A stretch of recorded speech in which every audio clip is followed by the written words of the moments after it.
आदाब और नमस्कार, मैं हूं सुल्तान कुरैशी और आप देख रहे हैं भिवंडी समय न्यूज।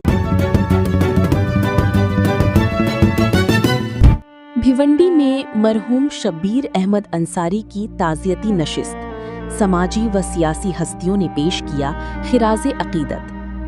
भिवंडी ओबीसी मुस्लिम रिजर्वेशन की लड़ाई लड़ने वाले मरहूम समाज सेवक शब्बीर अहमद अंसारी की याद में भिवंडी के साफिया गर्ल्स स्कूल में एक ताज़ियती नशिस्त का आयोजन किया गया। इस मौके पर मुंबई और इतराफ के कई मानी जानी समाजी, सियासी और तालीमी हस्तियों ने शिरकत कर मरहूम को खिराज़े अक़ीदत पेश किया। प्रोग्राम में मौजूद वक्ताओं ने कहा कि शब्बीर अहमद अंसारी ने अपनी पूरी जिंदगी पिछड़ी मुस्लिम समाज की हक, तालीम और ओबीसी रिजर्वेशन की लड़ाई के लिए समर्पित कर दी थी। उन्होंने हमेशा समाज की गरीब, मजलूम और ज़रूरतमंद लोगों की आवाज़ बुलंद की। तकरीर करने वालों ने कहा कि मरहूम का सिर्फ महाराष्ट्र ही नहीं बल्कि पूरे मुल्क में एक खास मकाम था। मशहूर अभिनेता दिलीप कुमार के साथ उनकी गहरे ताल्लुकात भी रहे और दोनों के बीच काफ़ी अच्छा दोस्ताना माना जाता था। ताज़ियती नशिस्त में मौजूद लोगों ने कहा कि शब्बीर अहमद अंसारी का इंतकाल समाज के लिए एक बड़ा नुकसान है, क्योंकि उन्होंने हमेशा पिछड़ी तबके के लोगों को इंसाफ दिलाने और उन्हें आगे बढ़ाने का काम किया। प्रोग्राम के आखिर में मरहूम के लिए दुआए मग़फ़िरत की गई और उनकी बताई रास्ते पर चलने का अहद किया। एक ताज़ियती नशिस्त समझी गई शब्बीर अंसारी साहब का 22 मार्च 2024 में इंतकाल हुआ, क्योंकि भिवंडी शहर से उनका बहुत लगाव था और वो भिवंडी के फर्जन लोगों को जानते थे। भिवंडी के लोगों ने कहा कि ला सकते हैं ताकि हम लोगों को अपनी बात रख सकें। अल्हम्दुलिल्लाह आज दिन आया हम वही के सुनाए और शब्बीर अहमद की जिंदगी के बारे में, गुजारी के बारे में बोला गया और मजीद ये दरख्वास्त की गई कि भाई इस तहरीक को जिंदा रखें, इस तहरीक को आगे बढ़ाते रहें ताकि जो जरूरत है किसी की पूरा होता है। मैं एमएलए रईस कासिम शेख अत्यंत दुख और गहरे शोक के साथ जनाब शब्बीर अंसारी के निधन पर अपनी संवेदनाएं व्यक्त करता हूँ। उनका निधन न केवल उनके परिवार के लिए बल्कि पूरी ओबीसी समाज और मिलत के लिए एक अपूर्णीय क्षति है। स्वर्गीय एक लीडर, गरिमामय और समर्पित सामाजिक नेता थे, जिन्होंने all India Muslim OBC organisation की स्थापना के माध्यम से देश भर में मुस्लिम ओबीसी वर्गों के अधिकारों की मजबूत आवाज बुलंद की। उन्होंने अपना पूरा जीवन वंचित वर्गों के कल्याण, उनके शैक्षणिक, सामाजिक और आर्थिक अधिकारों की प्राप्ति तथा उनकी पहचान को मजबूत करने के लिए समर्पित कर दिया। स्वयं ओबीसी समाज से जुड़े होने के नाते मैं स्वीकार करता हूँ कि स्वर्गीय की संघर्षपूर्ण जीवन यात्रा हम सभी के लिए एक प्रेरणादायक उदाहरण है। उनका नेतृत्व क्षमता, दूरदृष्टि और मुक्तता ने एक ऐसा आंदोलन को जन्म दिया जिसका प्रभाव आने वाली पीढ़ियों तक महसूस किया जाएगा। आज उनकी जुदाई का दुख हम सभी के दिलों को व्यतीत कर रहा है, लेकिन उनका मिशन, उनकी सोच और उनकी सेवाएं हमेशा हमारे लिए मार्गदर्शक बनी रहेगी। आपका रईस कासिम शेख। शुक्रिया। मुअज़्ज़िज़ हज़रात, अस्सलाम वालेकुम।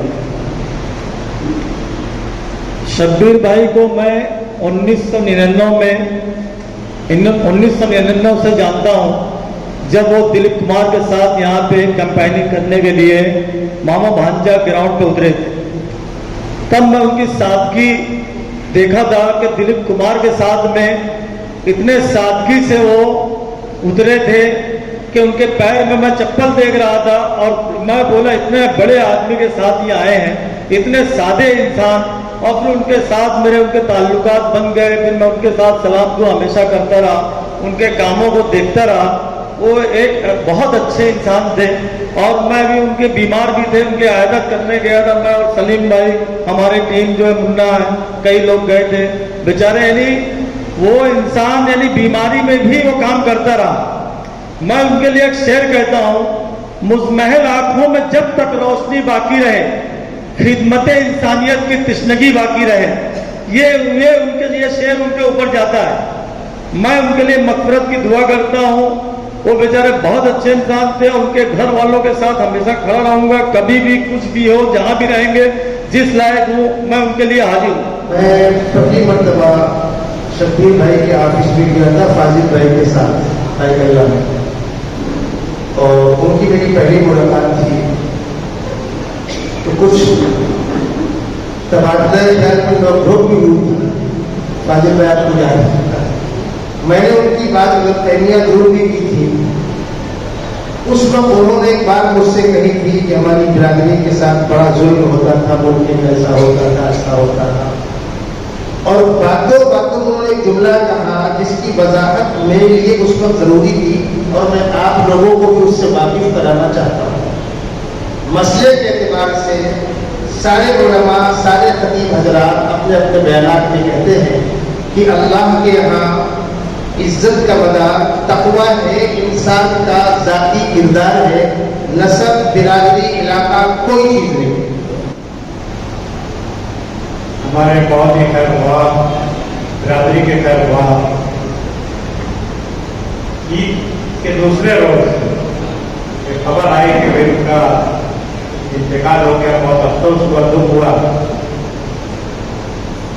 मैं उन्हें पूरी बिरादरी की तरफ से, भिवंडी शहर की तरफ से खिराज अकीदत पेश करता हूँ। और जनाब सर, यासीन भाई,